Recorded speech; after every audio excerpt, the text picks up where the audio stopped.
Hello everyone, welcome to study in depth. इस video में लोग समझेंगे जैसे कि डीएवी रिक्रूटमेंट आप लोग जान रहे हैं, सीवीटी एग्जाम हुआ था आपका, उसके बाद जो डीएवी रिक्रूटमेंट हो रहे हैं अभी तक प्रोसेस चल रहा है, कहीं कहीं वैकेंसीज अभी भी आ रहे हैं और जैसे जैसे पोस्ट खाली होते जा रहे हैं उस हिसाब से डीएवी वाले वैकेंसीज निकाल रहे हैं और जो सीवीटी क्वालिफाइड है उनको रख लिया जा रहा है। प्लस में यहाँ पे हम लोग इस वीडियो में ये जानने वाले हैं कि आपको डीएवी ज्वाइन करना चाहिए या नहीं करना चाहिए, और प्लस में ये जब ज्वाइन कर लेते हैं तो परमानेंट कब करते हैं या स्टार्टिंग में ही परमानेंट कर देते हैं, और कौन सा स्कूल है जो स्टार्टिंग में परमानेंट कर देगा, है ना। आपके पास क्या क्वालिफिकेशन होना चाहिए, आपका इंटरव्यू डेमो जो भी होता है, जो प्रोसेस होते हैं डीएवी में जाने के लिए, तो कैसा रहना चाहिए ताकि आपका डीएवी में सिलेक्शन हो जाएगा और परमानेंट बेसिस पे, ठीक है। और प्लस में आपका जो नेक्स्ट सीवीटी होने वाला है, क्या आपको अपीयर होना जरूरी है, जो लोग ज्वाइन कर लिए हैं या नहीं कर लिए हैं, प्लस में नेक्स्ट जो सीवीटी है वो कब तक होगा, है ना। इसलिए मैं ये वीडियो आपको बता रहा हूँ कि ये वीडियो आपके लिए इंपॉर्टेंट है, क्योंकि जो टीचर्स ज्वाइन कर चुके हैं ऑलरेडी, जो पढ़ाने लगे हैं, तो उनके लिए भी ये वीडियो है बेसिकली, ठीक है। अब यहाँ पे कहने का मतलब ये चीज कि हम यहाँ एक चीज लिख कर रखे हुए हैं, that is should we join DAV और नॉट।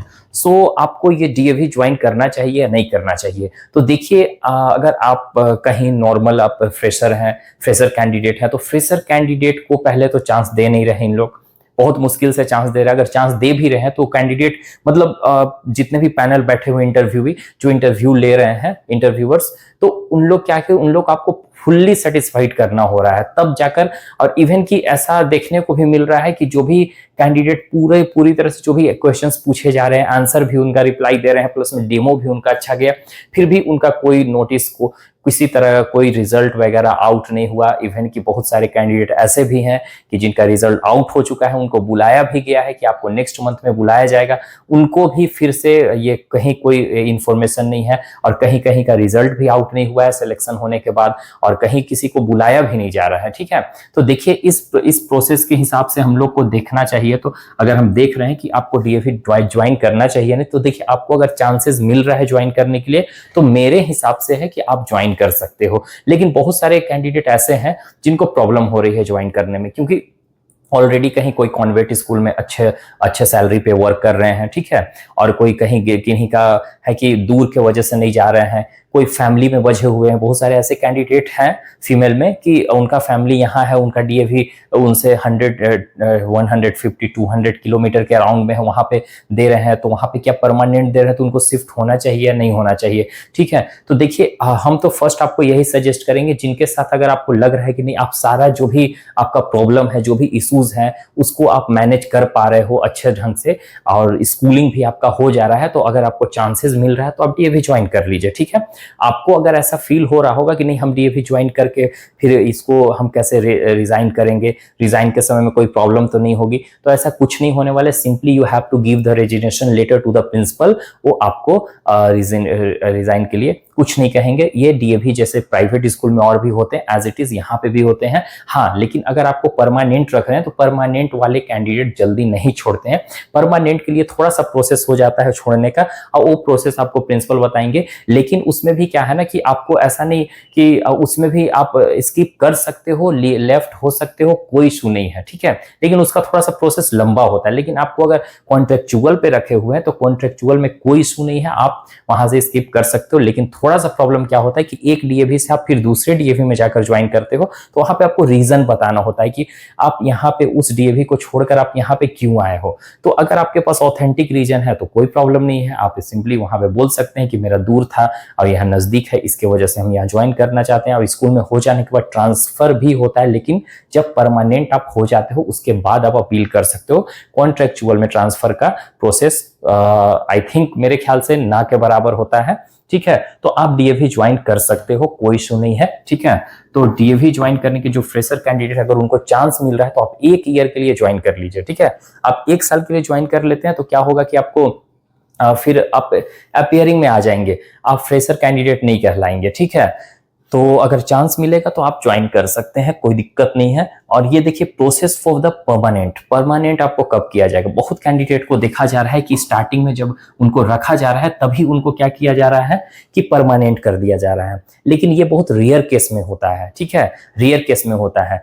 परमानेंट का प्रोसेस जो होता है ना, बहुत ये लेंदी प्रोसेस है। लेंदी कहने का मतलब ये चीज कि आप डीएवी में वर्क करो, आपको सारा डीएवी फिर से सीबीटी क्वालिफाइड करना होगा, और अच्छे जो एग्जाम्स होते थे पहले वो भी क्वालिफाइड करना होता था पहले कैंडिडेट को। जो अभी तो न्यू रूल है सीबीटी वाला, लेकिन पहले भी उनको एग्जाम देना पड़ता था। और बहुत ऐसे टीचर्स हैं जो कि 15 to 20 ईयर्स के अराउंड में वर्क करें लेकिन उनको परमानेंट, और जिनका 10 ईयर्स से अबव हो गया तो उनको परमानेंट होने का चांसेस भी कम हो चुका है, क्योंकि डीएवी वाले मजबूरी का फायदा उठाते, जान रहे हैं कि अब इन लोग कहीं नहीं जाएंगे, तो इनको यहाँ से कहीं जाने वाले नहीं है तो इनको परमानेंट पोस्ट नहीं देना है, वो कम में ही वर्क करवा रहे हैं उनसे। तो ये सब तो बिल्कुल गलत है ना।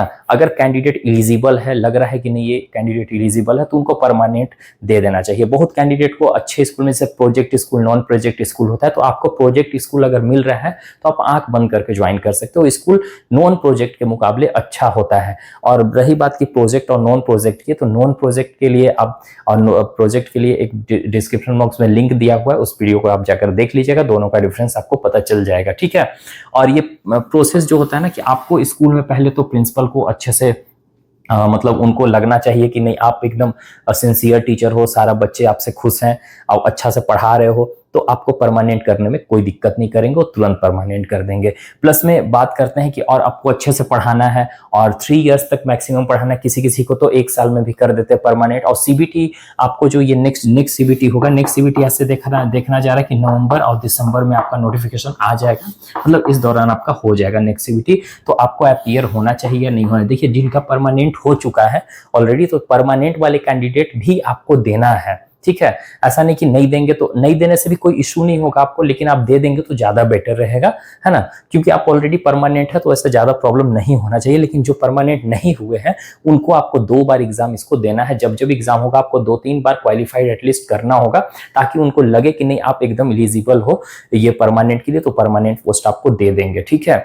तो आपको मतलब 3 इयर्स तक थोड़ा स्ट्रगल करना होगा और 3 इयर्स तक ये क्वालिफाइड करना होगा, तब जाकर आपको परमानेंट करेंगे। और किसी किसी को परमानेंट कर भी देते हैं। देखिए डीएवी एक प्राइवेट इंस्टीट्यूशन है, और प्राइवेट इंस्टीट्यूशन में क्या होता है ना कि कब क्या चेंजेस हो कोई अता पता नहीं है। लेकिन हाँ, जो परमानेंट वाले पोस्ट हो जाते हैं उनके लिए सब इक्वल रहता है, जैसे गवर्नमेंट में रहता है एज इट इज, उसमें भी रहता है, सैलरी भी अच्छा खासा रहता है।